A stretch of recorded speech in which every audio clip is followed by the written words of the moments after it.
দেবেন, আপনি কালকে যাবো। এখানে আমরা ধর্মঘট বলতে কিছু নাই, আমাদের ওই পূর্ণাংশ দেন, আমরা যাবো। এই জন্য আমরা এখানে এসেছি। এই জমিটা আসলে এটা অরিজিনাল হচ্ছে সরকারি রোড, একটা সিটি কর্পোরেশনের আওতাভুক্ত।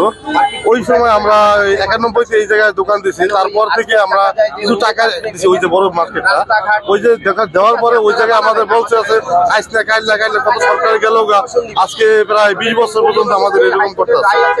এখন আমাদের হাইকোর্টের রায়ও আছে, কাগজপত্র অলরেডি আছে, আমরা 1 বছরের ইউ নিচ্ছি, টাইমও নিচ্ছি, তারপর প্রতি বছর তারা ই করতে আছে। আমাদের 1 বছর সময় দিচ্ছে, 1 বছরের টাইম দিচ্ছে, আমাদের সময় নিচ্ছে, আমরা 1 বছরে। কিন্তু তারা হঠাৎ করে অভিযোগ চালাচ্ছে। সময় দিয়েছে হাইকোর্ট, এই যে 21/5/2025 চলে গেল না, 21/5/2000 হাইকোর্টের রায় আসছে, হাইকোর্টে 21/5/2025 হাইকোর্টের রায় আসছে 1 বছরের, 1 বছরের জন্য হাইকোর্টের রায় আসছে।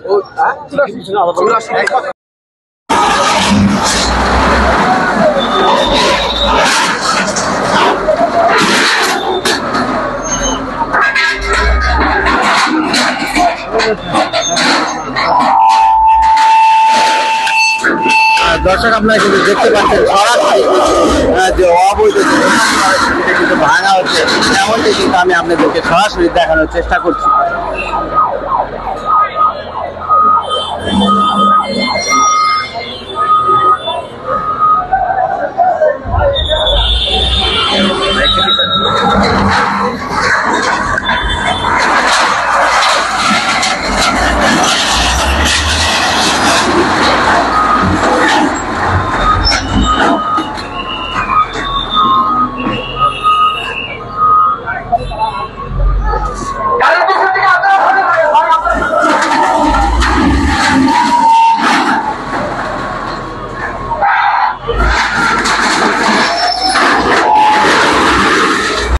দুই পাঁচটা আচ্ছা দখলের জায়গা, ওই পাঁচটা লাগে, এটা কোনো সম্পর্ক নাই আমাদের। তো এই এটা তো এই মার্কেট না, তো এটা সিটি কর্পোরেশনের আন্ডারে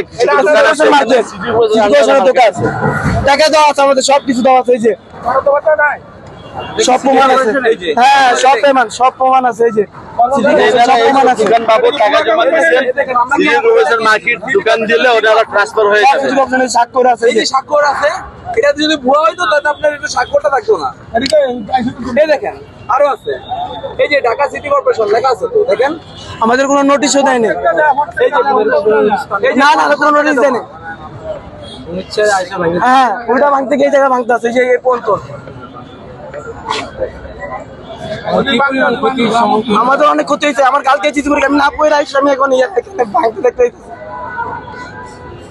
আমার কিসের দোকান ছিল? আমার দইয়ের দোকান। এখন এটার জবাব কে দিবে? আমাদের তো সব টাকা দেওয়া আছে, ওনারা দেখা দিচ্ছে যে পর্যন্ত আমাদের ওই দোকান না বুঝিয়ে দিবে, যে সিটি কর্পোরেশন দোকান না বুঝিয়ে দিবে, উনি বলতে যে আসলে লাড়িটা বাড়ি দিবা। আমাদের একটাই দোকান, আমাদের আর কিছু নেই, আমাদের ব্যবসা তো আর কোনো ইয়া নাই, অনেক ক্ষতি হয়েছে আমাদের, আর কিছু না, বন্ধ হয়ে গেছে, ইনকাম বন্ধ। আমাদের বিয়া অনুষ্ঠান হলে এখনো মহরম থেকে কোনো বিয়ার অনুষ্ঠান নাই আমাদের, এখন আর কোনো ইয়া নেই ব্যবসা। আমরা এই যে 3-4 মাস বসে থাকবো।